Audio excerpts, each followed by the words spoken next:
नमस्कार दोस्तों अभी जिस तरह से हमारे देश में अग्निपथ और अग्निवीर ये जो स्कीम आया है गवर्नमेंट का, उस स्कीम को लेकर हमारे देश में खासकर युवा पीढ़ी के अंदर जो काफ़ी आक्रोश है, उसी आक्रोश को शांत करने के लिए वीडियो है।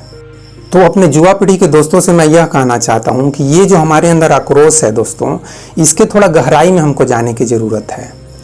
अग्निपथ और अग्निवीर ये जो रोजगार की एक योजना है गवर्नमेंट की, ये तो दोस्तों एक अब छोटा सा एक योजना है एक तरह से समझिए तो। सिर्फ कितने 46,000 या 50,000 युवा पीढ़ी को इससे रोजगार मिलेगा।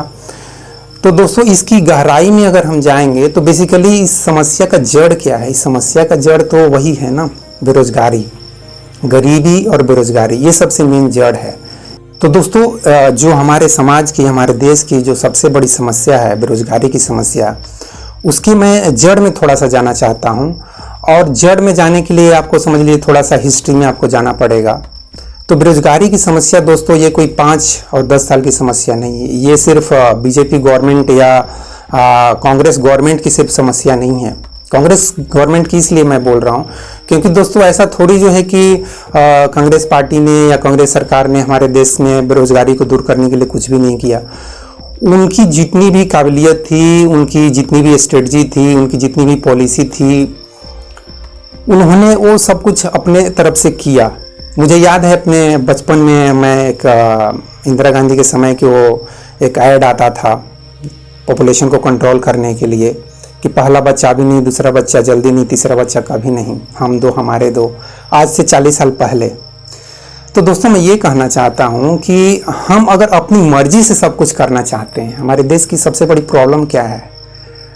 हमारे देश की सबसे बड़ी प्रॉब्लम ये है कि हर एक आदमी अपनी मर्जी से जीना चाहता है। हम किसी की भी नहीं सुनेंगे।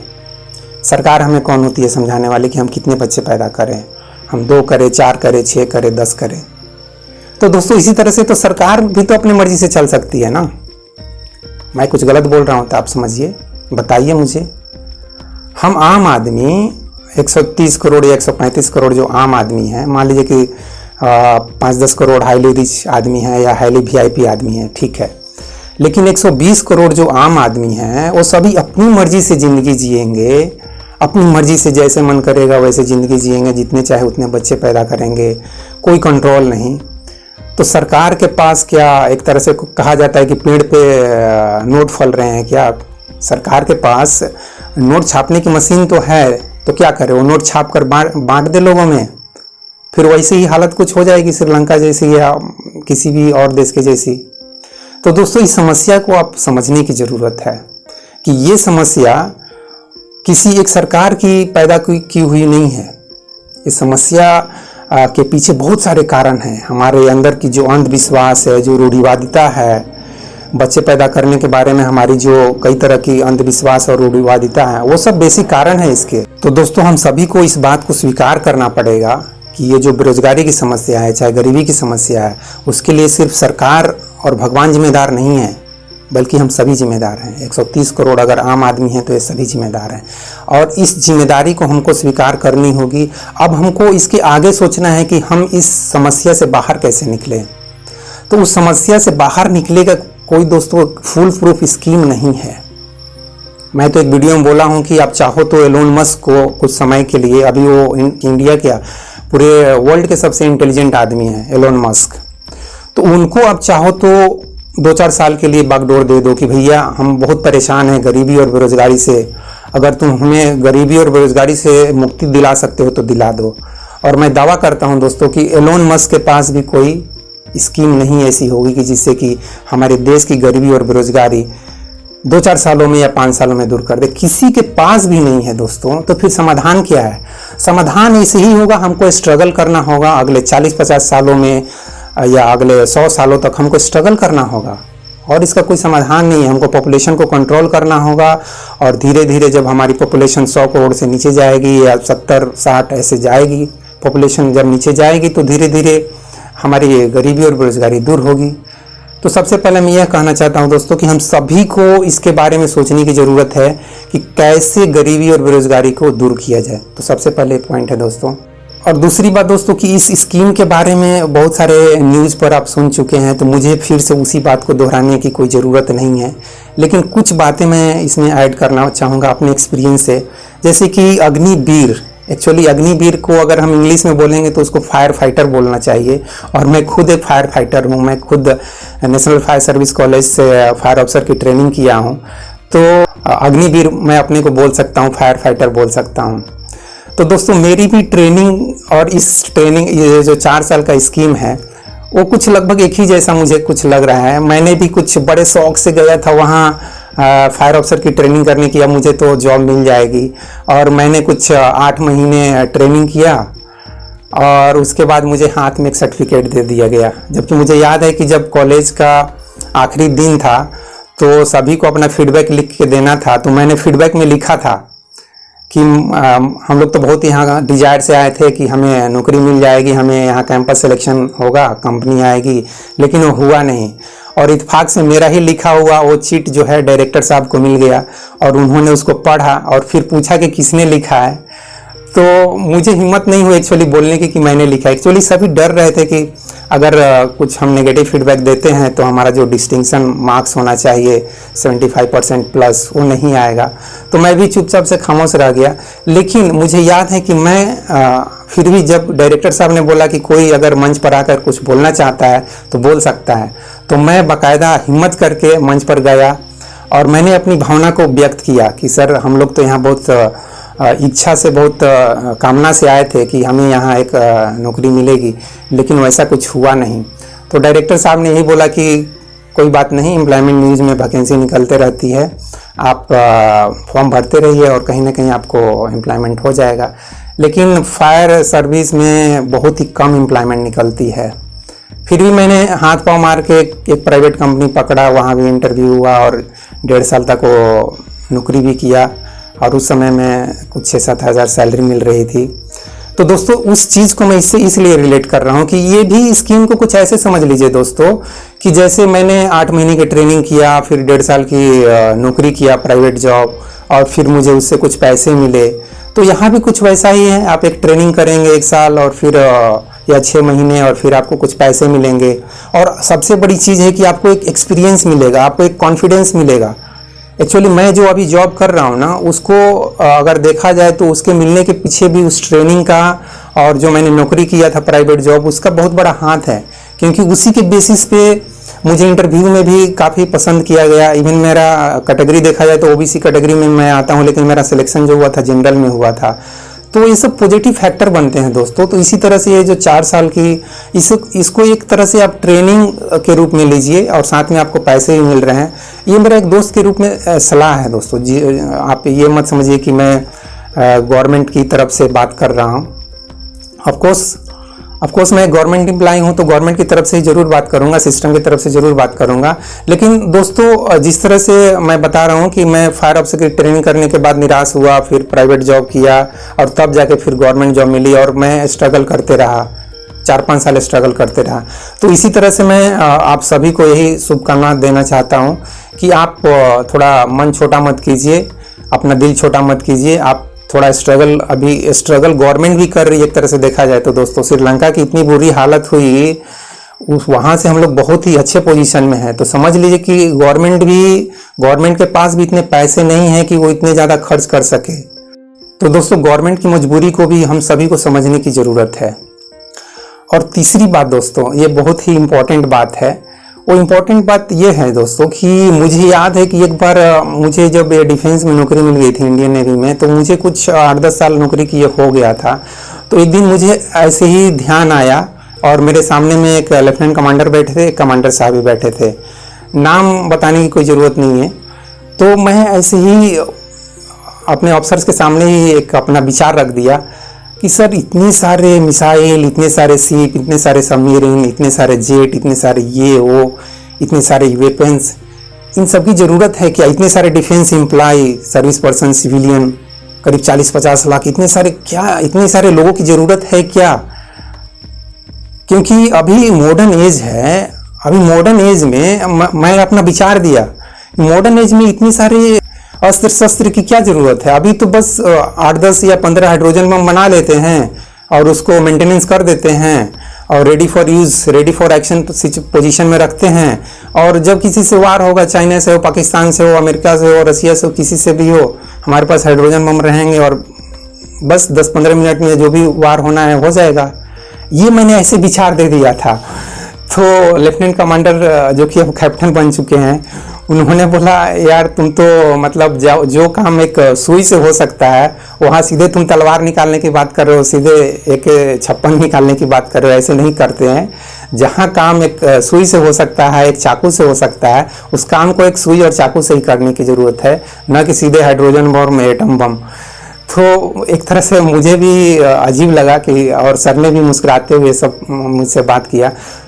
तो युवा पीढ़ी से मैं इस चीज़ को इसलिए बताना चाहता हूँ कि दोस्तों अभी मॉडर्न टेक्नोलॉजी की ज़रूरत है। अभी ये इसमें ताकत की ज़रूरत नहीं है, 6 पैक बनाने की ज़रूरत नहीं है। अभी फिजिकल सिर्फ पावर से, बॉडी मसल्स पावर से, ये सब पावर की ज़रूरत नहीं है। अभी दिमाग के ताकत की ज़रूरत है।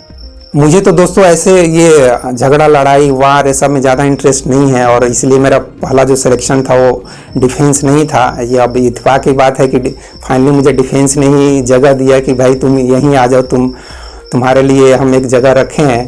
तो मुझे डिफेंस में फाइनली नौकरी मिली और इसलिए मैं डिफेंस में नौकरी कर रहा हूँ। अदरवाइज़ मेरा फर्स्ट सिलेक्शन, मैं फ्रेंकली बता रहा हूँ कि वो डिफेंस नहीं था, क्योंकि डिफेंस का मतलब लड़ाई झगड़े, बम, गोले, बारूद, किसी पे अटैक करो, हमारे ऊपर अटैक कर रहा है, ये सब मुझे पसंद नहीं था। तो मैं युवा पीढ़ी से ये कहना चाहता हूँ कि दोस्तों आप फर्स्ट प्रेफरेंस आर्मी को क्यों, लड़ाई झगड़े वाले जगह को क्यों आप चूज कर रहे हो? आप यार बैंक, रेलवे और पॉलिटेक्निक है, IIT है, मेडिकल है, डॉक्टरी फील्ड है, कॉमर्स है, अकाउंट्स है, बहुत सारे फील्ड हैं। वो सब फील्ड में भी जाने की सोचिए ना। सिर्फ आर्मी में क्यों लड़ाई झगड़ा, क्यों देश के लिए जान देने के लिए सोच रहे हैं? ऐसे मत सोचो दोस्त। जरूरत पड़ेगी तो जान दे देंगे, ये अलग बात है, लेकिन मैं आर्मी में ही जाऊंगा नहीं, यहाँ इतनी ज़रूरत नहीं है। क्यों ज़रूरत नहीं है? क्योंकि अभी सब कुछ टेक्नोलॉजी का खेल है भाई। सिर्फ 15 से 20 हाइड्रोजन बम काफ़ी है किसी भी देश से लड़ाई करने के लिए। आपको अजीब लगेगा कि मैं कैसी बात कर रहा हूँ। ये इसलिए ऐसी बात कर रहा हूँ ताकि आपको एहसास हो, हमारे देश के 120 करोड़ लोगों को एहसास हो कि आज 100 करोड़ लोगों की ज़रूरत नहीं है लड़ने के लिए किसी भी देश से। पाकिस्तान हो, चाइना हो, किसी भी देश से, मुझे नाम तो नहीं लेना चाहिए, लेकिन चूंकि लोग नाम लेते हैं इसलिए मैं भी बोल रहा हूँ। किसी भी देश से लड़ने के लिए 100 करोड़ लोगों की फौज की ज़रूरत नहीं है। सिर्फ 15 से 20 हाइड्रोजन बम या एटम बम काफ़ी हैं। सब कुछ 10 मिनट में सब कुछ ख़त्म हो जाएगा। तो ये मैं आर्मी में जाऊंगा, मैं देश के लिए जान दे दूंगा, ये सब नहीं ज़रूरत है दोस्तों। इस चीज़ को आप समझिए। और फिर मैं अगली बात यह कहना चाहता हूं दोस्तों कि हम जिस तरह से सरकारी संपत्ति को नुकसान किए, चाहे वो ट्रेन में आग लगाए, चाहे और भी जो भी दूसरी संपत्ति को हम नुकसान किए, ये सब बिल्कुल ही गलत है दोस्तों। ये सब तो बिल्कुल ही नहीं करना चाहिए। ये सब हमारी ही संपत्ति है, हम अपनी ही संपत्ति को एक तरह से नुकसान कर रहे हैं। और दोस्तों इस स्कीम को एक तरह से आप एक ट्रेनिंग के रूप में देखिए, एक स्कीम के रूप में देखिए, ठीक है। यहाँ आपको 4 साल की एक ट्रेनिंग भी मिल रही है, एक साथ में सर्टिफिकेट मिल रहा है। जस्ट लाइक मेरा जो फायर ऑफिसर की ट्रेनिंग, मैंने बहुत शौक से गया था कि नौकरी मिल जाएगी और फाइनली मेरे हाथ में एक सर्टिफिकेट दिया गया, जिसके बल पे मैं एक प्राइवेट नौकरी पकड़ा और फिर जाके ये गवर्नमेंट नौकरी के लिए अप्लाई किया था। तो फिर यहाँ पर मुझे सिलेक्ट कर लिया गया और मैं वो नौकरी को कर रहा हूँ। तो दोस्तों मैं अपने एक्सपीरियंस यही कहना चाहता हूँ कि इस स्कीम को भी थोड़ा पॉजिटिवली लीजिए, सकारात्मक दृष्टिकोण से सोचिए।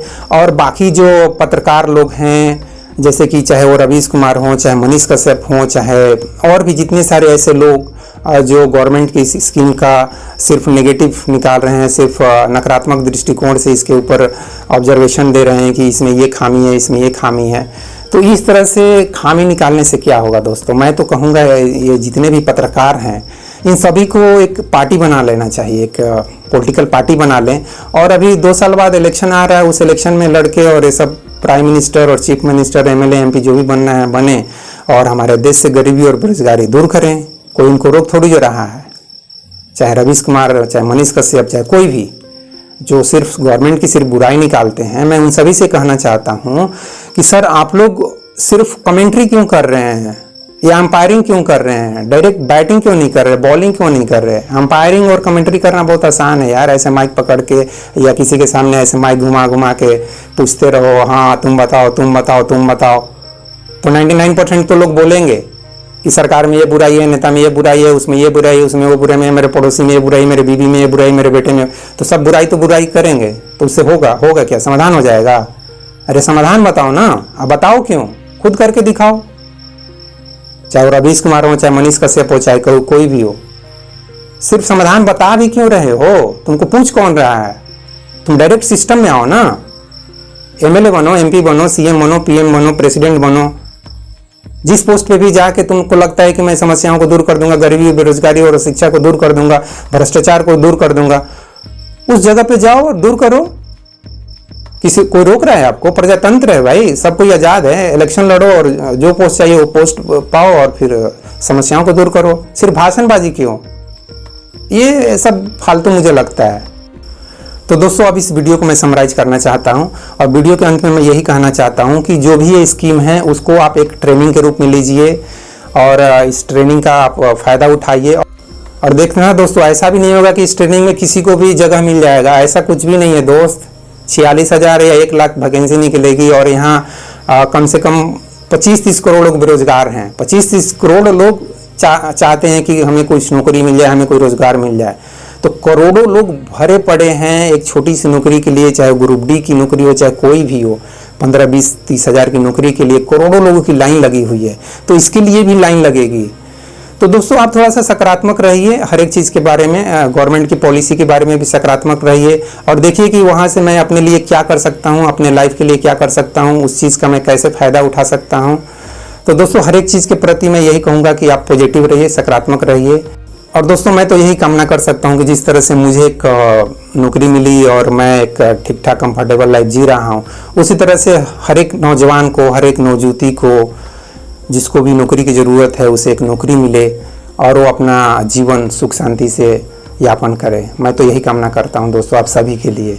तो दोस्तों इस वीडियो में बस इतना ही। इस वीडियो को देखने के लिए बहुत बहुत धन्यवाद और ये वीडियो आप थोड़ा सा अपने दोस्तों के साथ सर्कुलेट कीजिए ताकि सबके दिमाग में थोड़ी सी पॉजिटिविटी आए। उसकी बहुत ज़्यादा ज़रूरत है दोस्तों। मैं मानता हूँ कि समस्याएं बहुत ज़्यादा हैं, गरीबी, बेरोजगारी बहुत ही ज़्यादा समस्या है, मैं खुद उसको झेला हूँ तो मुझे भी मालूम है। लेकिन दोस्तों सिर्फ प्रॉब्लम का, समस्याओं का रोना रोने से क्या होगा? कुछ नहीं। समाधान के बारे में सोचने से कुछ हो सकता है। इसलिए आप प्रॉब्लम क्रिएटर मत बनिए, बल्कि प्रॉब्लम को सॉल्वर बनिए, प्रॉब्लम को समाधान करने वाला बनिए। मैं तो यही कहना चाहता हूँ, हर एक युवा पीढ़ी से, हर एक यूथ से मैं यही कहना चाहता हूँ। तो दोस्तों इस वीडियो में बस इतना ही। थैंक यू वेरी मच इस वीडियो को देखने के लिए। जय हिंद, जय भारत और जय विश्व, जय भगवान।